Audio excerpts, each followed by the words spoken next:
Janata garage తో block buster hit కొట్టిన ఎన్టీఆర్ తన నెక్స్ట్ సినిమా విషయంలో చాలా జాగ్రత్తలు తీసుకుంటున్నాడు. ఈ క్రమంలోనే వక్కంత వంశీతో ఎన్టీఆర్ సినిమా ఉంటుందని అందరూ అనుకున్నారు. వంశీతో పాటు ఆ జాబితాలో చాలా మంది దర్శకుల పేర్లు వినబడ్డాయి.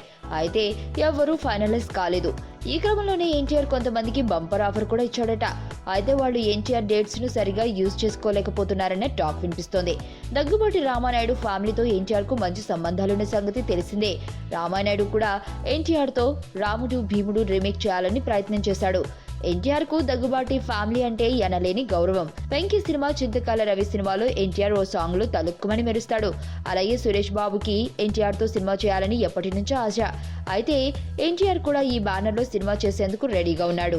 ఓ కొత్త డైరెక్టర్ చెప్పిన కథ ఎన్టీఆర్ కు అటు సురేష్ బాబుకు ఇద్దరికి నచ్చిందట. మరి ఇందులో ఏమైందో గానీ సురేష్ బాబు మాత్రం ఎన్టీఆర్ డేట్స్ ని ఇంకోసారి వాడుకోవాలని ఫిక్స్ అయ్యాడట. అందుకే ఎన్టీఆర్ కి సారీ చెప్పేశాడట.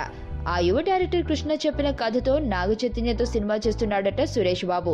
సో ఎన్టీఆర్ సినిమా చేస్తానని ఇచ్చిన బంపర్ ఆఫర్ ను సురేష్ బాబు ఎందుకు వదులుకున్నాడా అని ఇండస్ట్రీలో చర్చలు జరుగుతున్నాయి.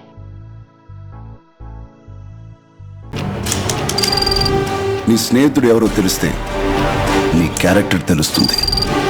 నీ శత్రువు ఎవరో తెలిస్తే నీ కెపాసిటీ తెలుస్తుంది.